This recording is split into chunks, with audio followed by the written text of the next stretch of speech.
मशरिक़ वस्ता को जहन्नुम बनाने की धमकी देने वाले की सरजमीन खुद इस वक्त जहन्नम का मंजर पेश कर रही है। नाजरीन, ईरान ने जिस बड़े सरप्राइज की बात की थी, पूरी दुनिया को वो सरप्राइज दे दिया गया है, जिसकी वजह से हर तरफ खामोशी फैल चुकी है, खामोशी छा चुकी है हर तरफ। नाजरीन, इसराइली फोर्सेस, उनके अहलकार अपनी शनाख्त छुपाने पर मजबूर हो चुके हैं। किसी भी मुल्क की सरजमीन में वो एंटर नहीं हो सकते। तमाम मुल्कों में उन पर पाबंदी लग चुकी है। इसके साथ साथ 50 से ज्यादा मुकदमात उन पर दर्ज हो चुके हैं।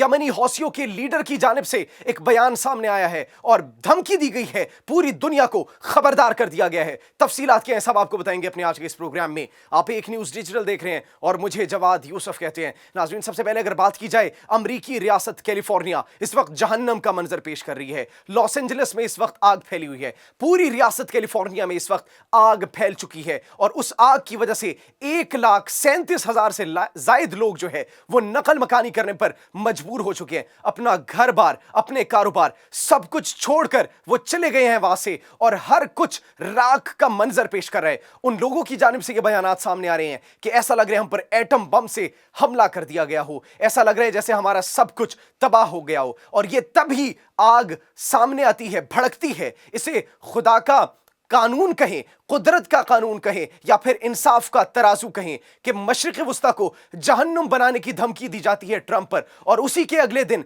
फिर कैलिफोर्निया रियासत में यह आग भड़क उठती है, जिसमें बहुत से घर नजरे आतिश हो जाते हैं, कारोबार नजरे आतिश हो जाते हैं, लोग नजरे आतिश हो जाते हैं। और फिर उनके अपने लोगों की जानिब से यह कहा जा रहा है कि यूएस के टेक्सास से जो गजा के अंदर जिंदा लोगों को जलाया जाएगा, तो फिर हम क्यों एक्सपेक्ट ना करें, हम हैरान नहीं होंगे कि वही आग फिर आकर हमारे घरों में लगे, वही आग आकर फिर हमें नुकसान पहुंचाए और हमें जलाकर राख कर दे।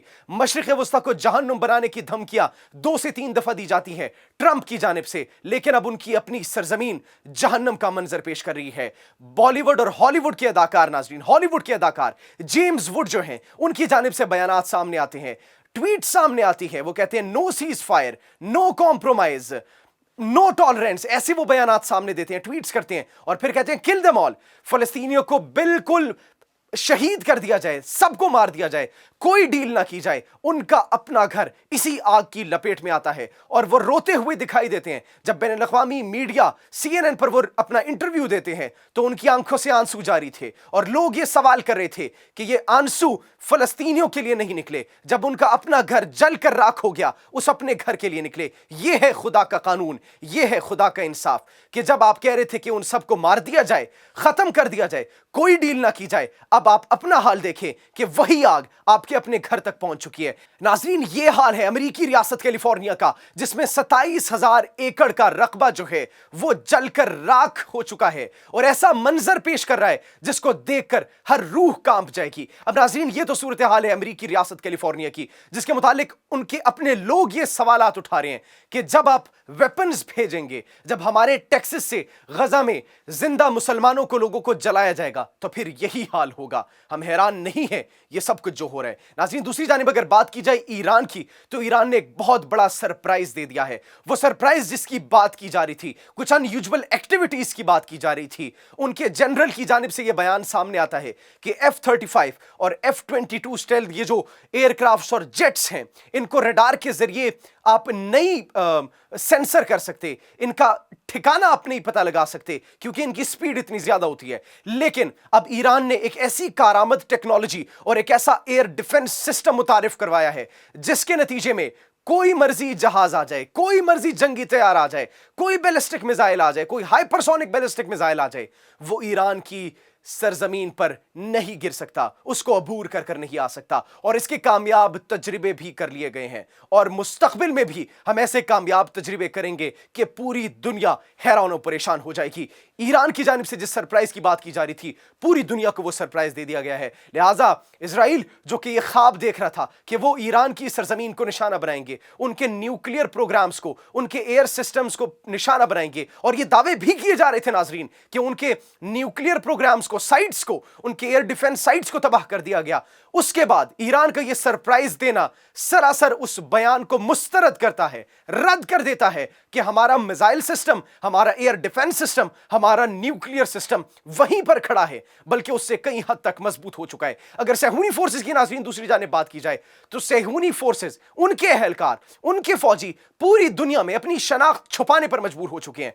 पहले हमने देखा कि ब्राजील से रातों रात उनके फौजियों का इनखला करवा दिया जाता है, भागने पर मजबूर कर दिया जाता है उनको। क्यों? क्योंकि ब्राजील की अदालत जब मुकदमात के लिए फैसला करती है कि मुकदमा चलाया जाए, तहकीकात की जाए, जो जंगी जराइम में मुलव्विस हैं सेहूनी अहलकार, उनके खिलाफ, तब वो रातों रात भागने पर मजबूर हो जाते हैं। इसके बाद अब श्रीलंका के अंदर भी मुकदमात शुरू हो चुके हैं, जिसके नतीजे में वहां से श्रीलंका में जो भी इस्राएली एहलकार मौजूद थे भागने पर मजबूर हो चुके हैं। इसके साथ साथ थाईलैंड में जो छुपकर बैठे हुए थे इस्राएली सेटलर्स, उनकी लाशें बरामद हो रही है नाजरीन।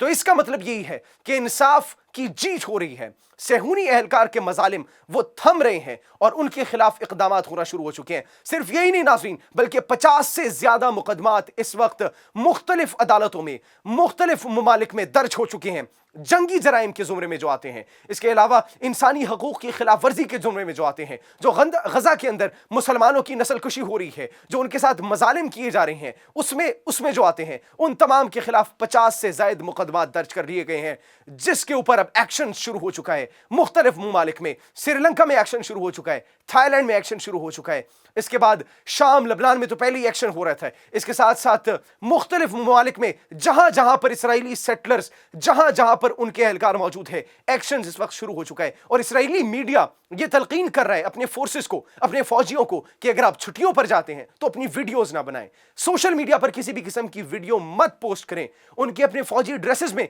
वीडियोस पोस्ट करने से उनको गुरेज करने का कहा जा रहा है कि मत पोस्ट करें, ममानियत की जा रही है। क्यों? क्योंकि इससे वो उनकी जद में आ जाएंगे, उन तंजीमों की जद में आ जाएंगे जो फलस्तीनियों के हकूक के लिए काम कर रही है, जो फलस्तीनियों की आवाज बन रही है। लिहाजा उनको मना किया जा रहा है कि आप अपनी सोशल मीडिया पर ऐसी वीडियोस मत पोस्ट करें, वरना आपको गिरफ्तार कर लिया जाएगा। और उसी गिरफ्तारी के डर से अब इसराइल की सरजमीन जो है वो उनके लिए जेल साबित हो रही है नाजरीन। साउथ अफ्रीका में भी कार्रवाइयां शुरू हो चुकी है, फ्रांस में भी कार्रवाइयां शुरू हो चुकी है, थाईलैंड और श्रीलंका का हमने आपको बताया वो पहले ही कार्रवाइयां शुरू कर चुके हैं, और ब्राजील में भी मुकदमात शुरू हो चुके थे। इसके अलावा नाज़रीन अगर दूसरी जानिब देखा जाए यमन के हौसियों की जानिब, तो यमनी हौसियों के लीडर की जानिब से एक अहम बयान सामने आया है। उन्होंने कहा कि हम रेजिस्टेंस तब तक जारी रखेंगे जब तक ये जुल्म और जबर जो है गजा में उसका खात्मा नहीं हो जाता। उन्होंने कहा कि दो चैलेंजेस इस वक्त फेस करने पड़ रहे हैं सेहूनी फोर्सेस और सेहूनी हुकूमत को, जिनके अंदर सबसे बड़ा चैलेंज ये रेजिस्टेंस है जो कि खत्म नहीं होगी। उन्होंने बड़ी कोशिश की, लबनान की सरजमीन पर उन्होंने सीज फायर की खिलाफ वर्जी की, मुसलसल खिलाफ वर्जी की। और अगर नाज़रीन पिछले दिनों की बात की जाए तो पिछले दिनों दोबारा से बिन्ते जबील पर हमला किया जाता है। अभी आज सुबह उन पर दोबारा अटैक किया गया, जिसमें घरों को जो है वो नजर आतिश कर दिया जाता है, उन पर हमले किए जाते हैं, जिसके नतीजे में फिर रेजिस्टेंस तो होगी। हिजबुल्लाह का खात्मा करने की कोशिश तो कर रहे हैं, लेकिन 1 इंच की सरजमीन पर भी वो कब्जा नहीं कर सके। हमास के ऊपर भी वो मुकम्मल तौर पर उनको नुकसान पहुंचाने की कोशिश कर रहे हैं, उनको खत्म करने की कोशिश कर रहे हैं, मुकम्मल नुकसान उन्हें नहीं पहुंचा सके, उनका खात्मा नहीं कर सके। दूसरी जानिब यमनी हौसियों की जानिब से बयान सामने आ रहे कि इसराइली मफादात के साथ जो भी इस वक्त जुड़ा हुआ है, उन सबको संगीन नताइज भुगतना पड़ेंगे। एक क्लियर धमकी दी जा रही है कि बाज आ जाएं, चाहे वो अमेरिका हो, चाहे वो अरब मुमालिक हो, जो मर्जी हो, अगर इसराइल के मफादात के साथ आप जुड़ेंगे तो नताइज जो आएंगे उसके जिम्मेदार आप खुद होंगे। लबनान के अंदर सीज फायर की खिलाफ वर्जी कर रहे हैं इसराइल, लेकिन दुनिया खामोश है। हम चुप नहीं बैठेंगे। एक तो उनको ये जो मुश्किल पेश आ रही है रेजिस्टेंस की वजह से, और दूसरी जो उनको मुश्किल आ रही है वो डेमोग्राफिक चैलेंजेस की वजह से, कि वो सेहूनी आबादकार बढ़ाना चाहते हैं लेकिन उनके पास तादाद कम है। आखिर कितने वो सेहूनी आबादकार बढ़ाएंगे, किस किस जगह पर बढ़ाएंगे? आग जो उनकी जानिब से लगाई गई है, ये आग उनके अपने घरों तक पहुंचेगी, क्योंकि हम रेजिस्टेंस जारी रखेंगे। इसलिए लोग नहीं मिल रहे, उन्हें आबादकार नहीं मिल रहे कि वो मजीद आबादकारी करें, फलस्तीनियों की एथनिक क्लेंसिंग करें, नस्ल कुशी करें और अपने आबादकार वहां पर ले जाएं। जब तक रेजिस्टेंस जारी है और जब तक फलस्तीनी एक भी बच्चा जिंदा है, तब तक वो अपने नापाक अज़ाइम में कामयाब नहीं हो सकते। नाज़रीन, अगर शुमाली गज़ा की बात की जाए, वहाँ पे दोबारा रेजिस्टेंस देखी गई है। हमास की जानिब से उनकी एक ग्रोह जो है अल-कुद्स ब्रिगेड, उनकी जानिब से सेहूनी फोर्सेस की गाड़ियों को तबाह कर दिया गया, बारूद से तबाह कर दिया गया, जिसकी वीडियो भी सोशल मीडिया पर रिलीज की जाती है और जिसकी वजह से पूरी दुनिया में एक खौफ इस वक्त फैल चुका है। खौफ व हिरास की लहर दौड़ चुकी है पूरी दुनिया के अंदर। जो हिमायत कर रहे हैं सेहूनी फोर्सेस की, सेहूनी हुकूमत की, वो इस वक्त खामोश तमाशाई बैठे हुए हैं। लेकिन ये जो आग लगी है कैलिफोर्निया में, ये जो आग लगी है लॉस एंजलिस में, ये इस बात का सबूत है कि कुदरत का निज़ाम मौजूद है, कुदरत का इंसाफ मौजूद है। और फिर जब जुल्म हद से बढ़ जाता है तो वो मिट जाता है, ये कहा जा रहा है लोगों की जानिब से। ईरान भी इस वक्त मैदान में उतर चुका है, पूरी दुनिया में पाबंदियों का सिलसिला भी शुरू हो चुका है। इसराइल के लिए उनकी अपनी इस सरजमीन को तंग कर दिया गया है। आप इस बारे में क्या सोचते हैं? कमेंट सेक्शन में जरूर बताइएगा। अपना बहुत ख्याल रखिए। अल्लाह निगहबान।